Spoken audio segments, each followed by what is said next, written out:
de Bordeaux ont bien besoin de repos et ce mois d'octobre est toujours pour eux extrêmement fatidique. Il faudra rayer d'ailleurs ce mois de leur calendrier à l'avenir. Et hier soir, au stade municipal de Bordeaux, contre l'Atlético de Bilbao, qui joue à gauche sur votre écran en maillot plus foncé que celui des Bordelais qui est tout blanc, hier soir donc, les Girondins ont laissé passer leur chance de se qualifier pour la Coupe des villes de foire. Mais il est vrai qu'il y a un match retour à Bilbao.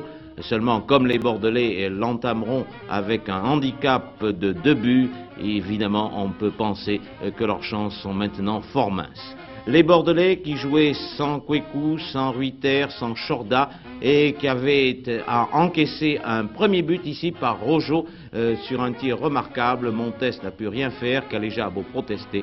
Ce but est validé et à la mi-temps, Bilbao mène par 1-0. En deuxième mi-temps, on voit cette équipe bordelaise essayer de s'accrocher du mieux qu'elle le peut. Elle est certes athlétique, mais elle est battue incontestablement en technique par l'équipe espagnole, notamment dans le jeu de tête. Et il faut dire aussi que dans les rangs bordelais, il y avait plusieurs joueurs qui sont actuellement bien fatigués, que notamment deux Bourgoins jouaient avec la grippe. D'autres joueurs avaient 40% seulement de leurs moyens.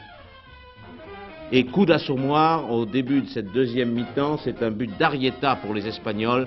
Vous voyez un tir terrible qui est allé au fond des filets, qui a rebondi sur le terrain et Bilbao mené par 2-0. Et voici comment les Bordelais vont sauver l'honneur. Sur ce corner, une balle qui va revenir jusqu'à Abosolo. Et Abosolo bat le gardien espagnol qui a peut-être eu le tort de rester assis. Ce n'est pas une position pour un gardien de but après tout. Mais je ne crois pas qu'il l'ait fait vraiment exprès.